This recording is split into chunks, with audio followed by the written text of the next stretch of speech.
process planning and cost estimation. This is MSkim syllabus. Diploma in Mechanical Engineering 5th semester this subject வருது. இப்போ நம்ம பார்க்க போறது unit 3 ல problem number 2. The mean observed time and the rating factor for 5 element of a job are given below.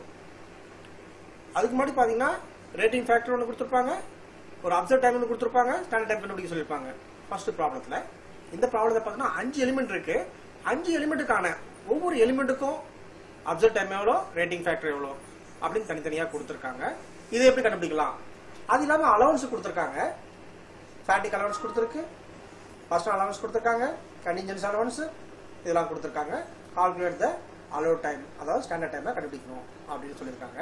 So given fatigue allowance 5%, personal allowance 10%, contingency allowance 5%. இதுல observe டைமும் rating ஃபேக்டரும் 5 element கொடுத்ததுனால நம்ம எப்படி கண்டுபிடிக்க போறோம் அப்படின்னா, ஃபர்ஸ்ட் எலிமெண்ட்டுக்கு அப்சர்வ் டைம் அப்படி பார்த்தா 0.3 மினிட்ஸ், ரேட்டிங் ஃபேக்டர் 120% கொடுத்துருக்கு. அப்போ பேசிக் டைம் எப்படி கண்டுபிடிப்பீங்க? ஃபர்ஸ்ட் பார்த்தா பேசிக் டைம் கண்டுபிடிக்கணும், அப்புறம் அலவன்ஸ் ரெண்டுத்தையும் ஆட் பண்ணா standard time or allow time.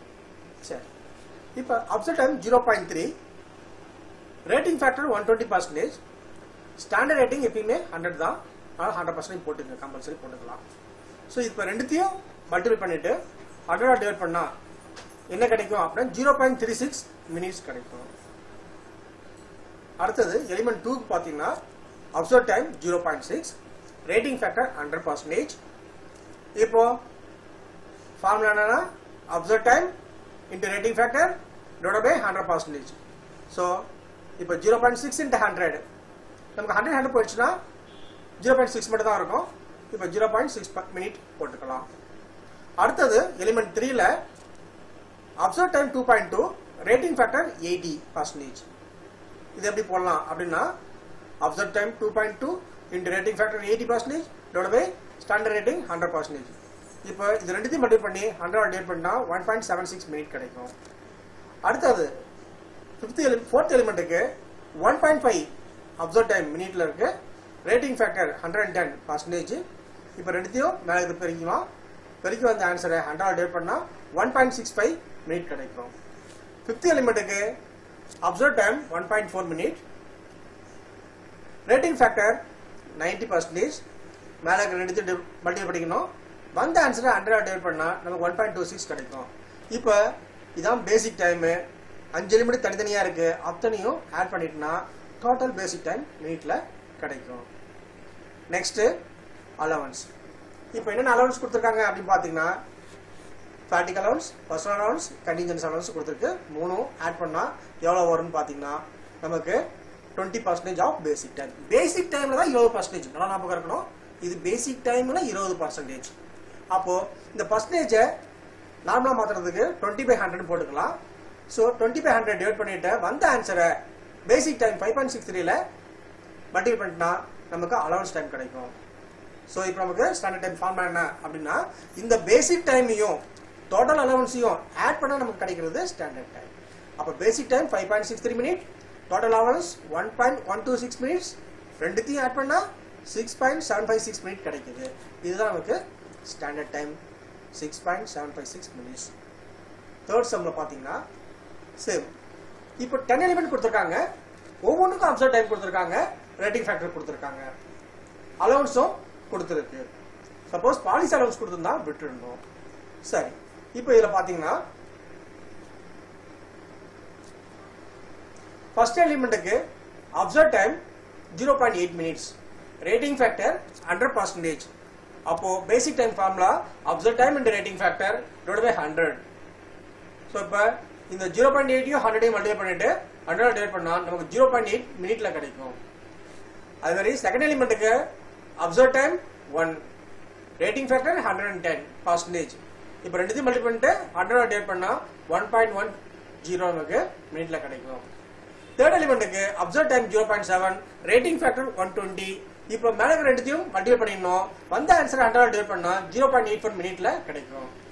Fourth எலிமெண்ட்டுக்கு observed time 0.8, rating factor 90, இப்போ மேலே ரெண்டுத்தையும் மல்டிபிள் பண்ணிக்குவோம், 100 டிவைட் பண்ணுவோம், 0.72 மினிட்ல கிடைக்கும். இப்போ 5th எலிமெண்ட்ல அப்சர்வ் டைம் 0.7, ரேட்டிங் ஃபேக்டர் 100. இந்த 100 போச்சுன்னா மீதி 0.7 மினிட் இருக்கும், அதை அப்படியே போட்டுக்கலாம்.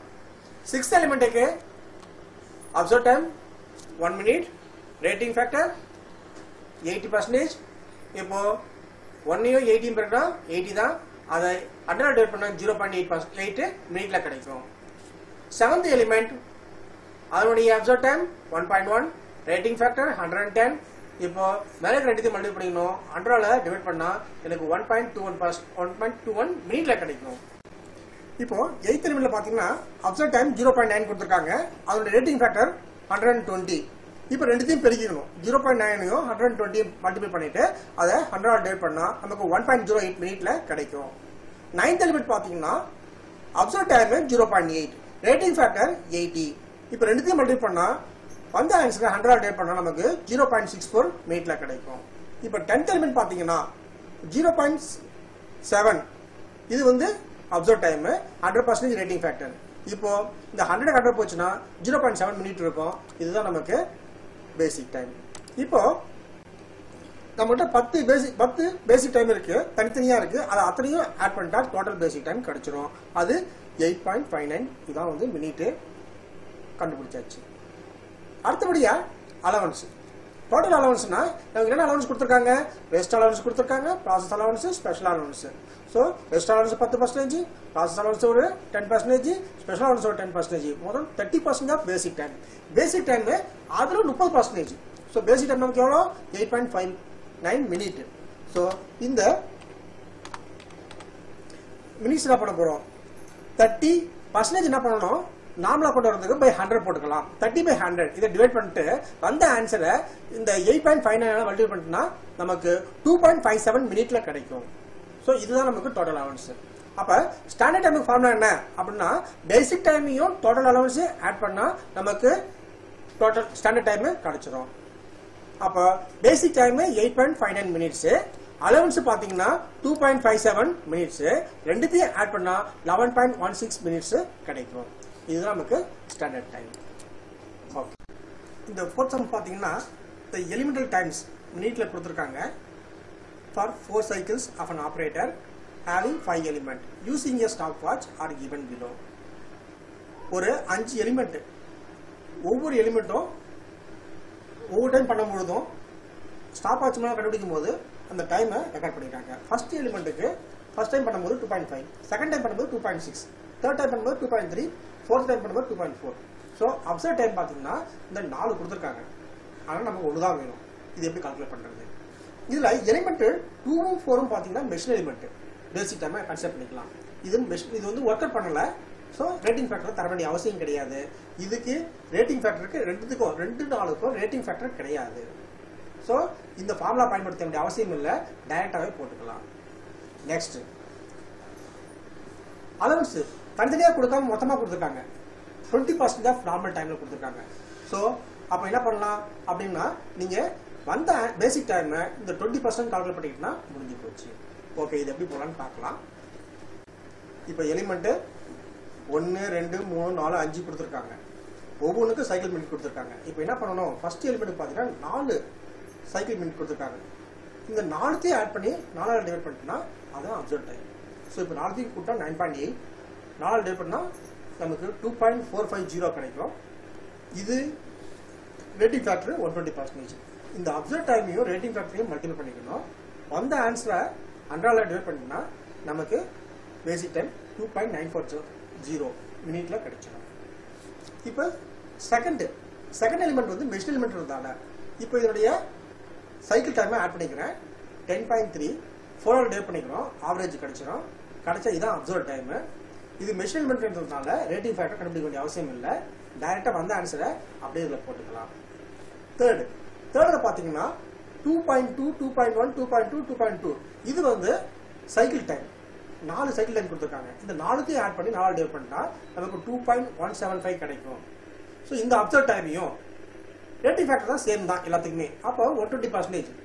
இந்த ரெண்டுத்தையும் மல்டிபிள் பண்ணி 100 டிவைட் பண்ணா நமக்கு 2.810 இது மினிட்ல கிடைச்சிடும். 4th எலிமெண்ட் அதே மாதிரி 4.6 4.4 4.2 4.3 4 சைக்கிள் டைம் கொடுத்துருக்காங்க. 4த்தையும் ஆட் பண்ணி 4 டிவைட் பண்ணா நமக்கு 4.3 மினிட்ல கிடைக்கும். இது அப்சர்வ் டைம். மெஷின் எலிமெண்ட்னால அப்படியே நம்ம ரேட்டிங் ஃபேக்டர் கண்டுபிடிக்க வேண்டிய அவசியம், பேசிக் டைம் அந்த ஃபார்முலா வச்சு போட வேண்டிய அவசியம் இல்லை, அப்படியே போட்டுக்கலாம். 5th அதே மாதிரி 0.78 0.77 0.76 0.77 4த்தையும் ஆட் பண்ணா 3.08, அதனால டிவைட் பண்ணா 0.770 கிடைக்கும். இது ரேட்டிங் ஃபேக்டர் 120%. இப்போ ரெண்டுத்தையும் மல்டிபிள் பண்ணி 100 டிவைட் பண்ணா நமக்கு 0.924 கிடைக்கும். ஸோ இப்போ இந்த 5ஐயும் ஆட் பண்ணா நமக்கு டோட்டல் பேசிக் டைம் கிடைச்சிடும். ஓகே, இப்போ பேசிக் டைம் தெரியும். அடுத்தது அலவன்ஸ். அலவன்ஸ் என்ன பண்ணா தனித்தனியாக கொடுக்காம 20% ஆஃப் நார்மல் டைம் ஆர் பேசிக் டைம்ல 20% கொடுத்துட்டாங்க. ஸோ இப்போ என்ன பண்ண போறீங்க, பர்சன்டேஜை நார்மலாக மாற்றுறதுக்கு 20/100 இன்ட்டு பேசிக் டைம் 13.349 20/100 டிவைட் பண்ணிட்டு வந்த ஆன்சர் 13.349 மல்டிபிள் பண்ணிட்டு நமக்கு எவ்வளோ கிடைக்கும், 2.6698 மினிட் கிடைக்கும். இது டோட்டல் அலவன்ஸ். நமக்கு இப்போ தெரியும் பேசிக் டைமையும் டோட்டல் அலவன்ஸையும் கூட்டா ஸ்டாண்டர்ட் டைம்ல ஃபார்முலா தெரியும். So basic time 13.349, total allowance 2.6698, ரெண்டுத்தையும் ஆட் பண்ணா 16.0188 மினிட். ஸோ அப்போ ஸ்டாண்டர்ட் டைம் எவ்வளோ அப்படின்னா நமக்கு 16.0188 மினிட்ஸ்ன்றது ஸ்டாண்டர்ட் டைம். இது மாதிரி கால்குலேட் பண்ணிக்கலாம். Okay, thank you.